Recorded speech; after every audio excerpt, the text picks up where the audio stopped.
एक बार भगवान विष्णु क्षीर सागर में शेषनाग पर विश्राम कर रहे थे। देवी लक्ष्मी उनके सम्मुख ही विराजमान थी। तभी ब्रह्मा जी के साथ अन्य देवता उनके समक्ष पधारे। जय ब्रह्मदेव, हे सच्चिदानंद, हे सृष्टि पालक। पापी रावण से पीड़ित होकर ये पृथ्वी, ऋषि, मुनि, देवता, गंधर्व सब आपकी शरण में आए हैं। इनकी रक्षा कीजिए भगवान। रक्षा कीजिए प्रभु, हमारी रक्षा कीजिए। रक्षा कीजिए प्रभु, हमारी रक्षा कीजिए। पृथ्वी पर सत्य का नाश हो रहा है प्रभु। पृथ्वी पर पाप की शक्तियां बढ़ रही हैं। लंका के राजा रावण ने तीनों लोकों में आतंक फैलाया हुआ है। देव, दानव, मनुष्य कोई उस पापी रावण के सामने टिक नहीं पाता, क्योंकि स्वयं ब्रह्मा और महादेव ने रावण को वरदान दिया है कि रावण की मृत्यु देव, दानव, नाग, किन्नर किसी के हाथों नहीं हो सकती।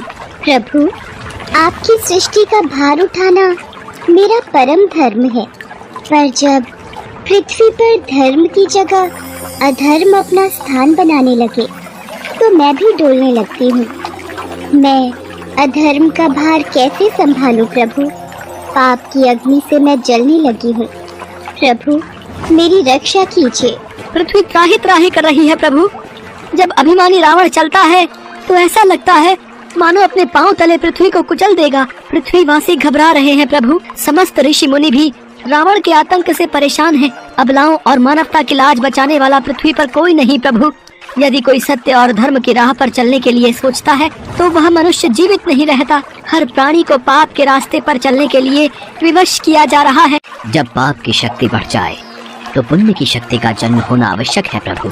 आपके कथन अनुसार जो व्यक्ति परिश्रम, पूजा पाठ और अच्छे कर्म करेगा उसको आपका आशीर्वाद अवश्य प्राप्त होगा। इसलिए प्राणियों की रक्षा करना आपका कर्तव्य है प्रभु। इक्ष्वाकु वंश के तेजस्वी राजा दशरथ अयोध्या के राजा थे। उनकी 3 पत्नियां कौशल्या, कैकेयी और सुमित्रा थीं। राजा दशरथ के पास धन, वैभव, शौर्य की कोई कमी नहीं थी। उनकी प्रजा भी सभी प्रकार से सुखी थी। पर चिंता का एक कारण यही था कि राजा दशरथ के कोई संतान नहीं थी। वो संतान प्राप्ति की इच्छा से सदैव चिंतित रहते थे। एक बार, महाराज दशरथ, आज सूर्य देवता उत्तरायण में प्रवेश कर रहे हैं। इस शुभ मुहूर्त में अपने कुल देवता से जो भी मांगोगे वो इच्छा पूर्ण होगी। गुरुदेव, आपकी कृपा से हमारे पास धन, वैभव, शौर्य की कोई कमी नहीं है।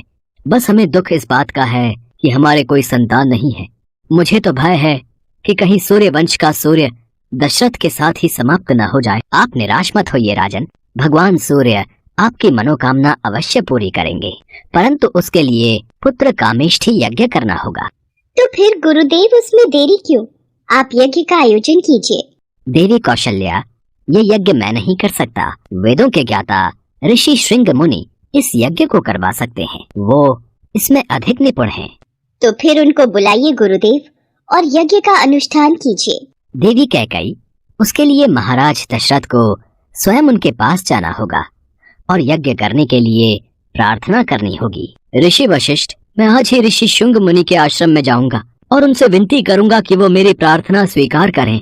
उसके पश्चात राजा दशरथ नंगे पांव चलकर ऋषि श्रृंग मुनि के आश्रम में पहुँचे और उनसे भव्य यज्ञ कराने की प्रार्थना की। राजा दशरथ की आंखों से आंसुओं की धारा बहने लगी। उनकी प्रार्थना सुनकर ऋषि श्रृंग मुनि ने यज्ञ का आयोजन प्रारंभ किया। यज्ञ शुरू करने के साथ ही राजा दशरथ ने अपनी चतुरंगिनी सेना के साथ श्याम कर्ण नाम का घोड़ा छोड़ दिया। इसके बाद उनका यज्ञ शुरू हुआ। इस यज्ञ में ऋषि श्रृंग मुनि के साथ साथ सभी ऋषि मुनि, तपस्वी, विद्वान, मित्र, राजा महाराजा और उनके गुरु वशिष्ठ भी शामिल हुए। इन सभी लोगों की उपस्थिति में यज्ञ का आरंभ हुआ। मंत्रोच्चार से चारों दिशाएं गूंज उठी और यज्ञ की आहुति से सभी दिशाएं महक उठी और हवन कुंड की अग्नि में से अग्निदेव प्रकट हुए। उनके हाथ में खीर का पात्र था। राजन, ये खीर का पात्र लो और इस खीर को अपनी तीनों रानियों में बांट दो। जिस इच्छा से तुमने इस यज्ञ का आयोजन किया है, तुम्हारी वो इच्छा पूर्ण होगी। धन्यवाद अग्निदेव, आपने मेरी सारी चिंताएं दूर कर दी। आपकी जय हो अग्निदेव। यज्ञ के समाप्त होने के बाद महाराज दशरथ ने अपने सभी अतिथियों, ऋषि मुनियों, ब्राह्मणों आदि को दान देकर सकुशल विदा किया। कौशल्या, ये खीर का पहला भाग मैं तुम्हें देता हूँ, इसे ग्रहण करो। कैकेयी, ये खीर का दूसरा भाग हम तुम्हें देते हैं। ये लो सुमित्रा, खीर का तीसरा भाग तुम खाओ।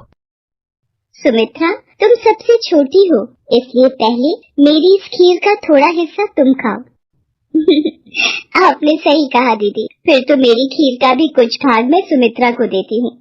कौशल्या और कैकेयी अपनी खीर में से एक एक निवाला सुमित्रा को खिला देती हैं। इस प्रकार सुमित्रा खीर का एक भाग नहीं, 2 भाग ग्रहण करती है। यज्ञ के प्रभाव से राजा दशरथ की तीनों पत्नियां गर्भवती हो गईं और चैत्र मास के शुक्ल पक्ष की 9वीं तिथि को पुनर्वसु नक्षत्र में राजा दशरथ की सबसे बड़ी रानी कौशल्या ने शिशु को जन्म दिया। वह शिशु बेहद ही आकर्षक और तेजस्वी था और वह और कोई नहीं बल्कि भगवान विष्णु का ही स्वरूप था। इसके बाद रानी कैकेयी ने एक पुत्र और रानी सुमित्रा ने 2 तेजस्वी पुत्रों को जन्म दिया। 4 पुत्रों को पाने के बाद महाराज दशरथ बहुत ही प्रसन्न हो गए और उन्होंने पूरे राज्य में उत्सव मनाया।